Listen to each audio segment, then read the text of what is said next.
After the girl followed her date home, the mother thoughtfully prepared food for them. But who would have thought, not long after they ate, the date suddenly rushed into the house and pulled the curtains tightly shut. The girl immediately sensed something was wrong. Sure enough, the next second, she began to feel dizzy and faint. So she frantically grabbed Anna and rushed out of the room. But since the food had been drugged, the two were still taken away. When they woke up, they found themselves trapped in the wilderness. The two hurriedly made noise, trying to call for help. But unexpectedly the thug came back carrying a gun. He kept mocking the two, saying no one would hear their cries for help. The two instantly fell into despair. At this time the gang leader walked over. He discovered the two had been keeping close contact with their uncle, so he forced them to give the safety code, and then replied back in the girl's tone. Just when the girls were completely desperate, a sheriff suddenly appeared. This instantly gave them hope, and they rushed toward him. But the next second, the sheriff put away his gun and wrapped his arm around the thugs. The two instantly realized they were all in it together. Soon the thugs shoved the girls into a shipping container. Not long after, the sheriff walked out of the container. Fortunately, the uncle noticed something abnormal in the text message and hurried to the police station to report. Unexpectedly, they were actually in it together. The sheriff casually brushed him off with a few words, then told him to go home and wait for news. In despair, the girl made a shocking decision.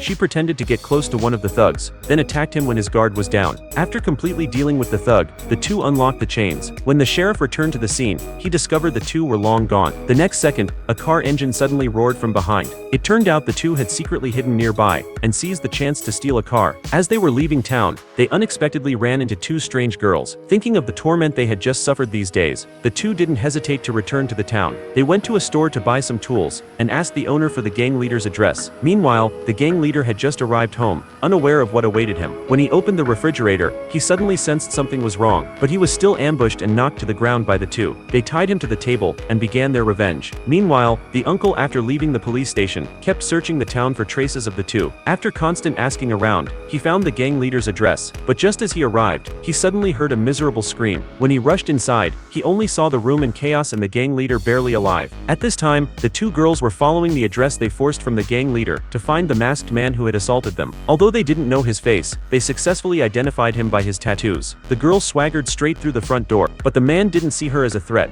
Instead, he kept taunting and humiliating her. But Anna seized the chance to ambush him and knocked him down. The two dragged the man behind a car to finish him. Meanwhile, after finding the gang leader dead, the uncle rushed back to the police station. But unexpectedly, while he was answering the phone, the sheriff ambushed him. He brought him back home. Seeing the uncle's furious expression, he felt endless joy. Then he once again brought back the two girls. And just as he was filled with excitement, the two quietly appeared behind him and seized the chance to knock him to the ground. Then they tied the sheriff to a chair and began to toy with him. Soon the sheriff completely broke down, babbling apologies to the two, but in the end they still dealt with him. After finishing everything, the two did not reunite with their uncle. They went straight to the thug's mother's house.